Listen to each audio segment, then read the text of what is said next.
The Bears played football yesterday. Let's talk about some of my top takeaways after rewatching the game. Bend over to your right. What the was that? What's up, Bears fans? People want to hear me talk.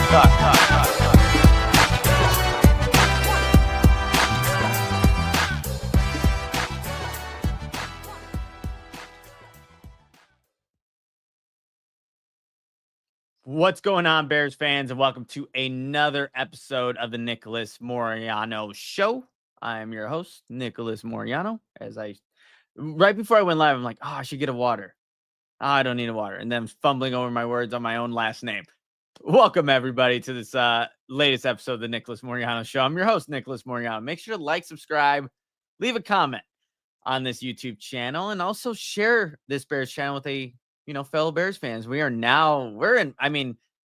already in football season when training camp started, but now we're really in football season. The Bears played a game yesterday, 24-24 tie. The result obviously doesn't matter being in the preseason, but I think as Tyson Bagent put it in his post-game press conference, the result doesn't matter, but there's a lot of things in the game that do matter, right? And for a lot of these guys trying to fight for a roster spot, for Ben Johnson being a head coach for the first time, going through the whole entire operation with his new coaching staff and himself being in this new role that he hasn't been before joining the Bears. So there's a lot to be gained in these preseason games. But again, the result 24-24 to the Miami Dolphins tie does not matter.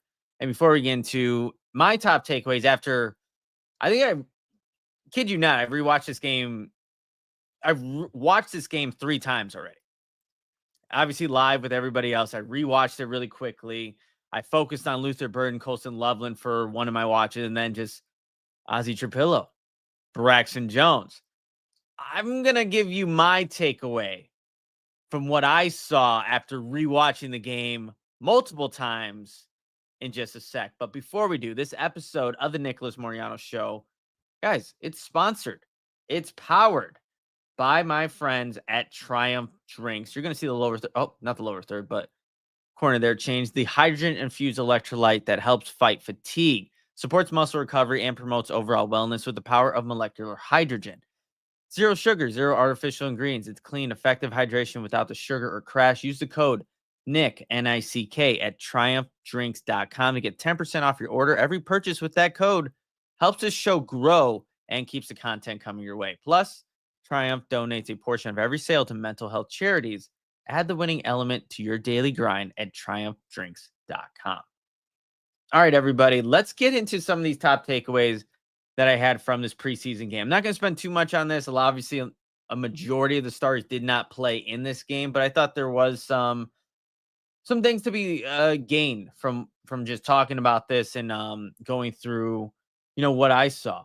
The first thing I do want to address right here, right now, is the Braxton Jones, Ozzy Trapilo left tackle snaps and how both these guys played. Because I think if you're only going on social media and just reading certain posts, you would think Braxton Jones had the worst day ever. That's what you would think, because he had a bad snap against, I wrote down the player's name, Grayson Murphy, the linebacker defensive end for the Miami Dolphins, on the touchdown pass to Maurice Alexander. It was that snap has been going viral for Braxton Jones. And the narrative surrounding it, of course, in social media is that Braxton Jones had a terrible day. Come on, guys. I'm going to tell it to you straight. He did not have a terrible day. He had a bad snap. There's also another snap where I thought he got out in space and got to the second level linebacker, got to the linebacker, disconnected from the block, and ended up on the ground. That wasn't, great. But other than that, all I have in my notes from Braxton Jones: pulls and blocks the edge, does his job, helps with the end, and then blocks a pressuring defender. Blocks interior defender, no pressure. Blocks Quentin Bell. Again blocks the DN, no issue. Again blocks the DN, no issue. Third rep does get pushed back on 3rd and long, but Burden gets a job done on that 16-yard reception. Good job pushing back number 91. Blocks the edge versus Bell. That's what consistently kept popping up in my notes. when I was rewatching the game with Braxton Jones. So, and also too, this is a guy that for a few snaps was also going up against Bradley Chubb, the starter for the Miami Dolphins at defensive end. So let's I think calm it down with the Braxton Jones had a terrible game.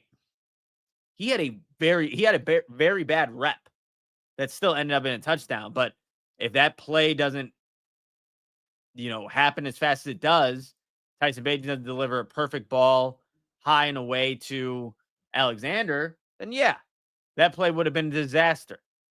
But other than that, I liked what I saw from Braxton Jones for a guy that had season-ending ankle surgery after the Week 16 loss to the Detroit Lions in 2024.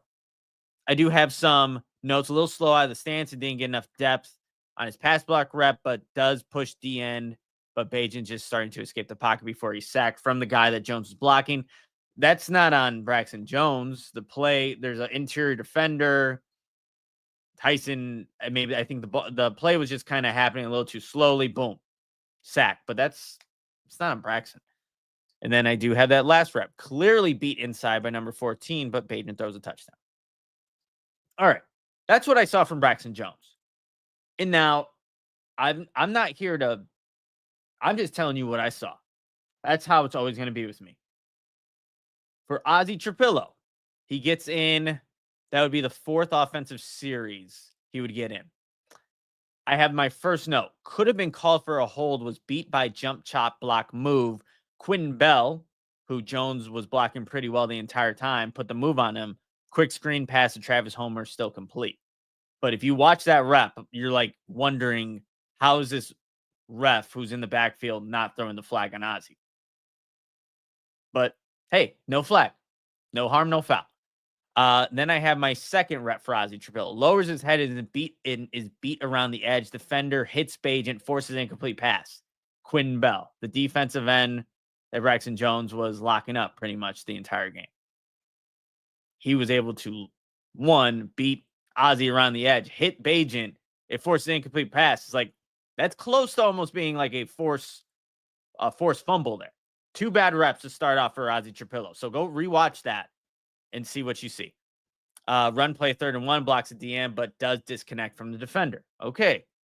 Still gets, there, but you want to see him finish the rep. I have nice job staying in front of Bell on a quick pass. And if you guys, for people who are just tuning in right now, who's this Bell guy that I keep referencing? Quentin Bell, number 56, defensive end for the Miami Dolphins. So went up a lot against Braxton Jones and Azie Trapilo. Nice job staying in front of Bell on a quick pass. Blocks at the end and has a chip from the running back. This is all now Azie Trapilo for my notes. Quick block on DN and pass and passes out quick. Running back helps with the chip, blocks at the end. Nice effort I put for Azie Trapilo on the interception running after the defender. And then I have a bunch of good notes. So I think it was really that first couple of plays for Azie Trapilo where just kind of need to get acclimated. First NFL game action, and it showed. But then I have nice job washing down the defender on a run play. Keeps defender in front of him in pass pro. Initially blocks at DN, but does get disconnected from the block.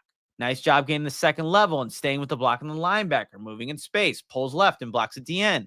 Helps pin the DN inside, kicks out the linebacker, but gets tripped up and ends up on the ground. Good second level, but not the best angle to get the linebacker. So I think overall, the longer the game went on, the better you saw Azie Trapilo play, which is great. And just in this game, looking at the snap counts, you guys, Azie Trapilo had 34 offensive snaps compared to Braxton Jones, 22. But I really wanted to come on here and just kind of silence and squash the narrative that Braxton Jones had a terrible day because of one bad rep. Look how Azie Trapilo started the game. Let's be fair here. You don't just build one guy up and build the other guy down. Watch the first couple of plays from Azie, but he got better, which is what I wanted to see. So I wanted to clear that up, you guys. I'll also have later today, and I don't know if it's out right now, but on Marquee Sports Network, you can check out my latest article. I have some rise, stock up, stock down players in it. One of the guys that I really enjoyed watching And someone who played a significant amount of snaps too was Josh Blackwell. Obviously, somebody who got a contract extension in the offseason, someone who has been on this Bears team for a while now, does really good work in the nickel when Kyler Gordon hasn't been available, but he played 32 32 defensive snaps and really showed that coverage ability, especially on third downs. There were 3 times the Dolphins tried targeting him on third down. One of the reps, I mean, it was just a tight window throw by Tua Tagovailoa to Taj Washington on a slant route, but Josh Blackwell's all over it. He's literally all over this play. Ends up giving up the first down, but the other 2 times, Josh has really good coverage in the middle of the field and also makes a tackle short of the line to gain on third down. So liked what you saw from Josh Blackwell when he's asked to play. And, at Kyler, unfortunately, there's just been times where he hasn't been able to be on the field due to different injuries. And you hope that's not the case going into week 1 against the Minnesota Vikings, but he's dealing with a hamstring injury, I believe. So it's nice knowing that you have a player in Josh Blackwell who's played significant minutes in the NFL, has been in line to start and has performed. And so good seeing him do his thing. I do really quickly, we need to get to these rookies. I know it's just talking about Azie Trapilo, but the offensive rookies in Luther Burden and Colston Loveland. Now, Loveland didn't play much at all. He had 6 snaps and, was targeted twice. One ends up being incomplete on a quick little whip route, tries to work into the linebacker, break back outside off his stem. Good coverage by the defender. Ball a little outside. Loveland not creating maybe the separation on that one. And then he gets a quick leak out type of pass on 3rd and long for an 8-yard gain. You saw him line up in line. You saw him line up in the slot. Very much what I'm expecting to see from Colston Loveland as he operates through his rookie season. The guy I do want to talk about a little bit more, though, is Luther Burden. And, a guy that, finished with 2 receptions, 29 yards, 3 targets. This is a guy that when the play that I love the most out of him, and I think if you saw, I put a Moreano minute out there. Also just a play where I thought he could have got the reception from Tyson Bagent, but it was the corner route that he ran. It was, I believe that would have been 1st and goal, but the pass goes to Steven Carlson for a short 4-yard gain in the flat. Boot action, play action, and Tyson rolling left. The defender, I believe it's a cornerback on that play. He doesn't actually a good initial job of looking back to Burden, who's running this corner, about to go to the back left corner in the end zone. So he has his eyes there on Burden for a second. And then quickly, though, that defender reverts his eyes back to Tyson. But by that time, that the defender looks back at Tyson. Tyson's already making the throw to Carlson. I just wonder if going back through film today or last night, whenever, if that's a play that Tyson wishes he could have back and just maybe wait a second, not even a second, milliseconds longer for that defender to commit to the low defender or to the low threat when you have a one right behind it. I don't know. It's obviously a bang bang type of play, but it just looked like Luther had a chance. And you see Luther afterwards kind of put his hands up like this, like he thinks he should have got the ball, and he should have. In my opinion, again, I would love to hear Ben Johnson talk about this play, Tyson talk about this play, Luther talk about this play. But that's just my vantage point, what I saw from the TV copy. Just putting it out there. But the 3rd and 15 play from Luther. Oh, man, there's another play too, obviously. 3rd and 15, Durham Smythe, the tight end, can't make the reception on an in-breaking route. Could be a stock down player. Read my article on Marquee Sports later today. But not able to make that catch, Durham Smythe, in the middle of the field. So the Bears are faced with a 3rd and 15. And you have Luther Burden lined up, I believe, in the slot on that play, run upfield, work off his stem, break outside, little choice route, bam. Tyson delivers the ball to him. Luther's able to, catch the football and then extend to get that first down. You already see when the Bears are in need of a play, just make it right with Luther Burden right before the end of the half. The drag route concept, moving from left to right, Luther to one, get the 13-yard gain, but also get out of bounds just with a second left. So Cairo Santos can make a 57-yard field goal. They're looking. I mean, you should want to look for one of your top picks in the NFL draft in a preseason game. But it's nice to see that Luther was able to capitalize on it. I believe he did everything right on that corner route that wasn't thrown to him. So easily could have had a bigger day than he already did, but a nice showing from Luther Burden in his game action. Another two guys that I thought really I played well, Ruben Hippolyte and Noah Sewell. For Ruben, there were a couple plays I know I had initially as I was watching just the rewatch, the tape. And let's see if I can find this really quickly because he definitely, Ruben, he got better as the game went on. I feel like that's the thing with most of these guys, to be completely honest. But here, I'm going to try to scroll down to my notes here to see exactly what I was seeing with Ruben Hippolyte. I thought he was going to be a stock down type of player, but then he started to really get better as, like I said, the game went on. Hippolyte gives up a reception. Next play, Hippolyte blocked out of the play. And then after that, where he gives up a quick reception and then is blocked out of a run play, he starts to turn around. Hippolyte's in on a tackle. Hippolyte makes a stop on 3rd and goal with Noah Sewell. Noah Sewell was hidden there. He was hidden. That kind of translates from what I saw in the joint practice against the Dolphins. Good to see that. Noah Sewell tackle on 4th down. Ruben Hippolyte was also there with him. Sewell, great play, just penetrating through the gap, making a secure tackle. Hippolyte is there not a few seconds later. Boom. Hippolyte, nice run stop. Speed is showing up on tape. I think someone posted a GIF or whatever of just like a freight train just going. I'm like, that's how he plays though, man. It's 0 to 100 real quick with how Hippolyte's going downhill through the gap, whether he has to stuff a gap or set up something for someone else. He's doing it at 100% speed. So you appreciate that just watching a player like that, especially as a rookie, where there's a million different things he's having to learn to adapt to, but playing the game fast. And that's what you like to see.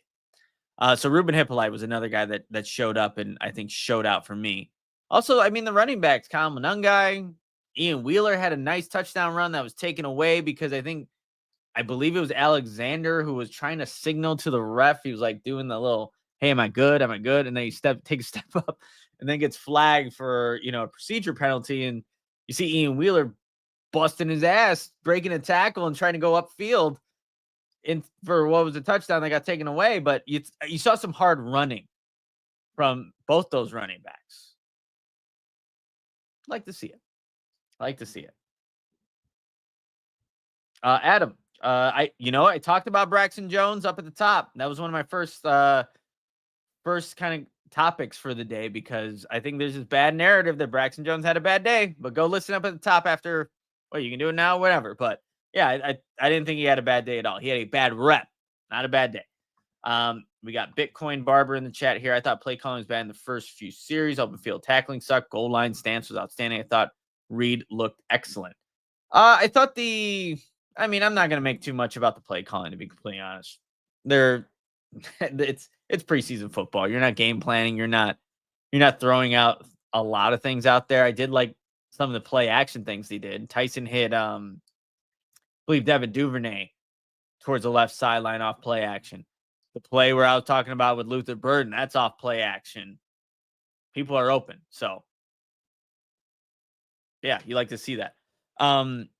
Let's really quickly, because I'm not gonna go 40 minutes talking about preseason game number 1 with no starters playing. Just an FYI, I need to go lift and I need to get to the Marquee Sports Studio in a little bit here. So what we're gonna first do is we're gonna take our first break and then I'll kind of go from there as we transition from week 1 in the preseason to week 2, where I believe you're going to see some of those starters play against the Buffalo Bills. Sunday night football, 7:00 game. Crazy for preseason. But let's start here. We got to take a break, and I have to tell everybody about Windy City Sports Cards. They specialize in buying and selling all things related to Chicago sports, whether you're a diehard fan of the Bears, Bulls, Cubs, White Sox, or Blackhawks. They've got you covered with an extensive selection of sports memorabilia and collectibles. In addition to those Chicago-focused items, everybody, they also offer a vast collection of sports trading cards and memorabilia from your favorite teams and players. Visit their online store to find exactly what you're looking for to complete your collection or to discover a new favorite. Check them out at 312-WindyCitySportsCards.com. Check them out at 312-WindyCitySportsCards.com. And like I said at the top of the show, this video is powered by Triumph, the hydrogen-infused electrolyte drink that keeps you going strong. You can get 10% off, you guys, just by using the code NICK, N-I-C-K. Help support more Bears breakdowns every single week. So go check out Windy City Sports Cards. Check out Triumph. Get your day going right. I'm actually rocking. Oh, and this is the Obvious Shirts one, but through Windy City Sports Cards does great work with Obvious Shirts too as well. My Caitlin Clark GOAT shirt. Some other takeaways from this game. I mean, is Cairo Santos 57-yard field goal? I mean, with ease. Made through the uprights there, and Ben Johnson was kind of joking after the game that he didn't even think he needed that many yards to get Cairo in position there to nail that 57-yard. I don't know how, again, obviously the further you get away, the less likely you are making these types of field goals, but that is nice to know that Cairo, I don't want to say he has that in the bag, in his bag of kicks there, but it was great to see him make that, to execute the play call from Ben Johnson to get Burden the football, to get out of bounds quickly, and then to turn around, get the field goal. That's a good sequence of plays for the Bears right there. And then right before that, it was a 4th down stop, if I'm not mistaken. So you get the 4th down stop. Was that Zach Pickens? I can't remember. Nice to see Zach Pickens. Just Zach Pickens out there, right? Doing something. 3rd round draft pick. So Zach Pickens, the sack, the reception from Bajan to Burden with 1 second left on the clock, and then the Cairo Santos field goal. Good sequence of plays.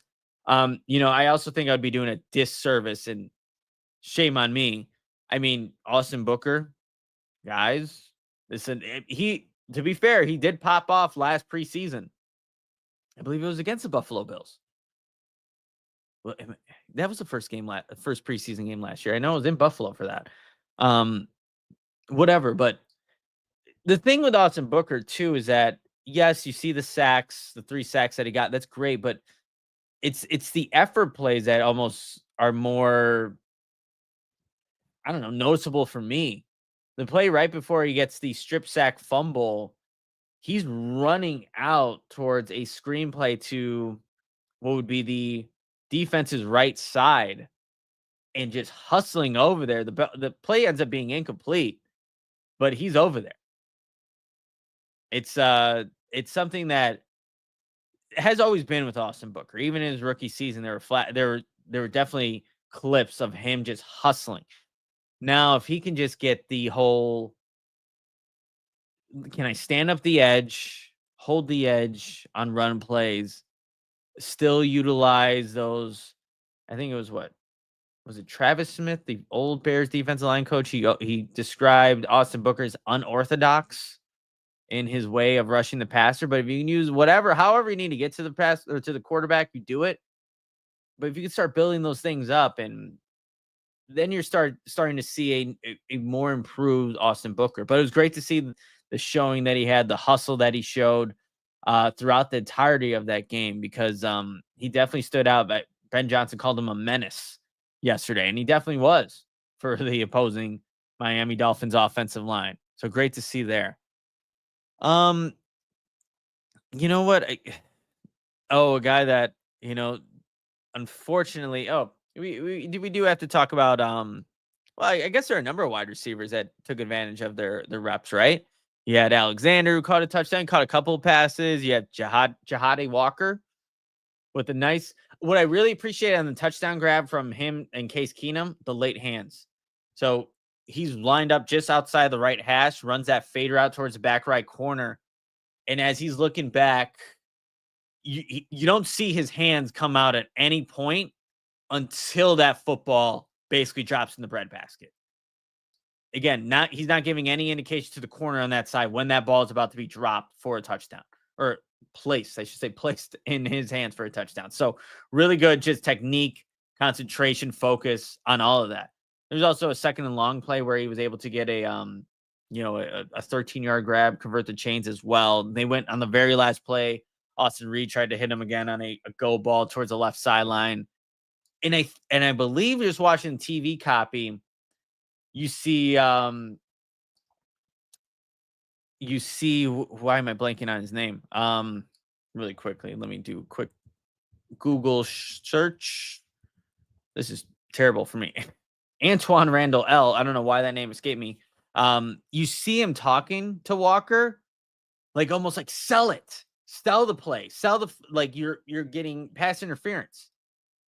And again, I think that's good coaching, where these referees are still in preseason mode as well.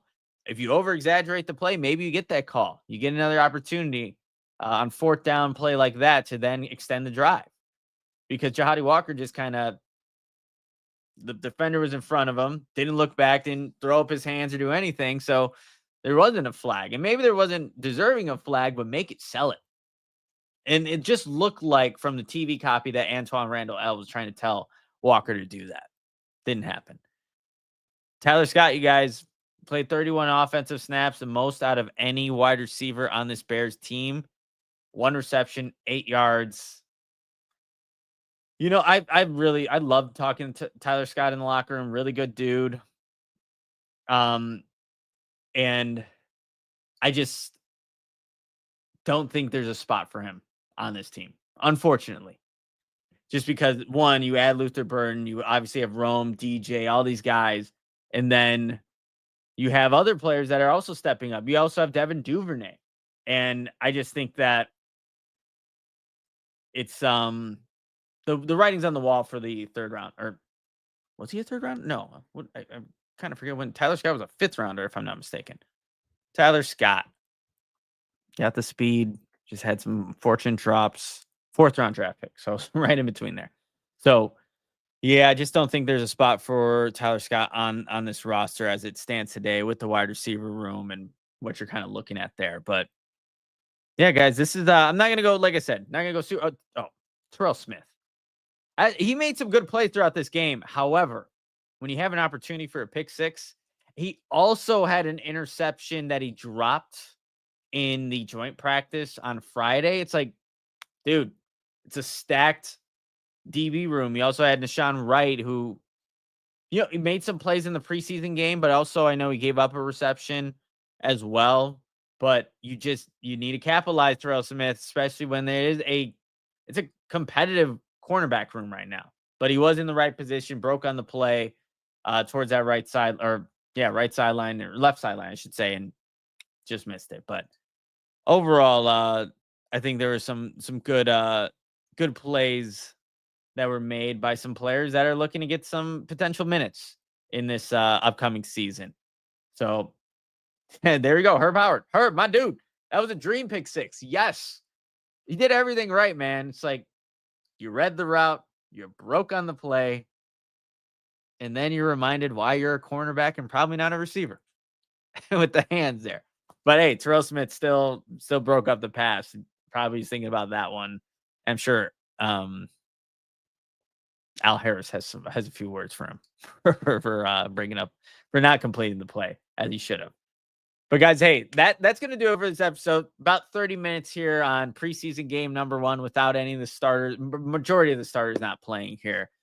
I have a feeling, like I said, that week 2 is going to be when Ben Johnson lets Caleb Williams get out there for some reps with Roman Dunze, GG Moore, all the guys, the starting offensive line, because I doubt you're going to do it in week 3 of the preseason against the Chiefs. It's usually not how it rolls in the preseason. So I think that's going to be the game. If you're looking to go to a preseason game, that would be the one to go to. Check it out.